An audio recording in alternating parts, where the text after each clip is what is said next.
Hi everyone and welcome back. In this video I'll be unboxing something that I'm really excited for, and that is the 1/60th scale Qubeley by GM Dream and SH Studio. It is a full resin kit with plastic joints and not a conversion kit like their previous products, just because of how slim some of the parts of the Qubeley is, like the arms and the torso, that in a way that there's no PG kits that fits the same proportions. And it's a good thing that they've used plastic parts for the joints, as they provide more stability than resin. But yeah, under those nice pink box covers, there are 4 boxes for just one kit. In comparison, the Gunpla type had only 2, so this shows how massive this kit is. Also, they claim no pinning is required for this kit, so I'll be putting this claim to test later. So let's open them up one by one. In the first box, you get a plastic runner. This is the same runner used as inner frames in Amazing Cars' resin kits, and it's actually a really good quality frame. So you get 4 of these runners included in this kit. Then there's a lot of resin parts in small and big sizes for back skirt and legs, etc. In the next box you get a runner again, and then the huge wing parts that are for the shoulders. And there's some great details on the inside as well. In the third box, again, it has some smaller parts, and you can see the amazingly designed hands. And in the last box lies all the good stuff. There's the really thick manual, which I'll get into in a bit, and some of the slide decals, in which I probably won't use most of them. And then there's some metal parts such as magnets for the funnels, some metal beams for support, funnel tips, and cables for the inside of the wings. These cables are actually pretty stiff, so they will stay in place very nicely. And of course there are more resin parts. These are mainly for the main body, and just look at that huge butt flap. But onto the manual itself. As you can see, this is one thick booklet, and it's due to it having a reference photo in every other page. But overall it looks very neat and tidy, and the instruction is also very clear. The only challenge is finding the parts used in each page, because the actual resin parts are not numbered and they're not bagged in sections, so you need to find the parts by look, and it gets really difficult when you have like 300 parts lying in the box. There's also a couple of optional parts you can buy. First one is the beam rival, but I chose not to get it just because it's kinda expensive, and it's not something that defines the Qubeley, so it doesn't add a whole lot to the kit.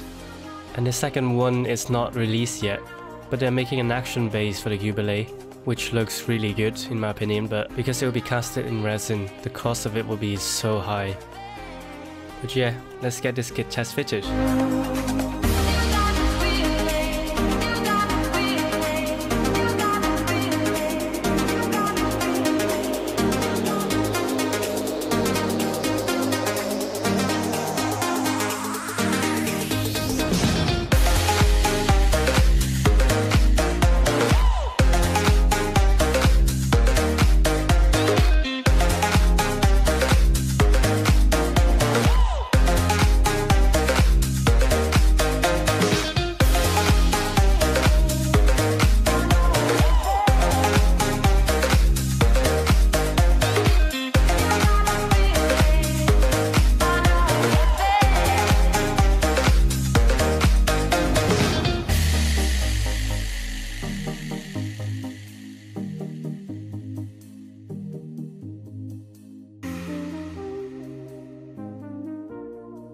One thing I do want to mention is the casting of the kit is quite nice. The surfaces are quite smooth.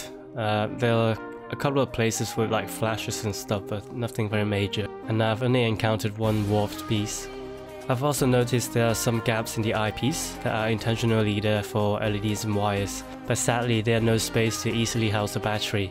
But I'll figure something out in the next part. And here is the kit assembled, and my god, it is huge. In fact, here is a PG Unleashed for comparison. There are lots of positives with this kit. First off, it was quite pleasant to build. There's no snap fit by all means, but most parts come together pretty smoothly, and it only needs a little bit of glue. Now the claim of no pinning needed. It is mostly true, but I found that the side leg pieces benefit from a bit of pinning, just because they don't close very naturally. But another thing I was really impressed with was the thoughts that were put into stabilizing the kit. I've only used blue tack, and as you can see it stands without a problem. And the plastic joints tend to be quite tight, but that's quite beneficial for this heavy kit. And the most impressive engineering is at the shoulders. The shoulder joints into the body are octagonal, and they're shaped in a way that you can only rotate them every 90 degrees. I mean, it could be viewed as a negative, but one thing it doesn't do is sag. So that means if you put the arms up, they stay up. Another clever thing is these metal joints for the wings. As you can imagine, with the wings being this big, there will be sagging issues. But I don't know how these metal joints work. They're like nuts and bolts, but they rotate without getting tighter or looser. Just look at how stiff the rotation is. And that means the wing will stay in that position and will not drop down. Other things like including magnets for funnels, spaces for LEDs, and a hole for mounting a stand at the bottom just show how much thought GM Dream has put into the kit. But of course it does come with some negatives too. A minor one being the not so detailed outer armor. I mean, it is a subjective thing, but I might add a few more details here and there. And the other minor gripe I had was there are no optional hands or like beam sabers with effect. But the most serious problem is the parts counting at the factory. What I mean are the people who put the parts into each box, because these are all the extra parts that I got, and these are not intentional, as I've also got about 17 missing parts too. So this is the result of someone packing the contents of this box and then just packing the wrong parts. This seems to happen every time with their first batch of release, as this has also happened to me with the Gunpla type.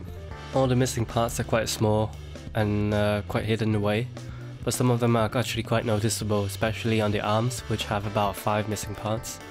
What didn't help was when I talked to SH Studio, they said that it was impossible to have that many missing parts, as if like I was lying to them or something.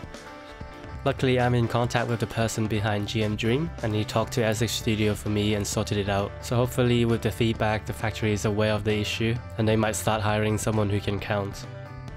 One last thing I want to talk about is the price. That is by far the most expensive 1/60th scale kits they have released, or so it may seem. As you need to remember, you don't need to buy a PG kit like their previous releases, so if you factor in a PG with a conversion kit, the Qubeley is actually on par, and if not cheaper than the Sakus. So value wise, I would say is got a lot packed into it.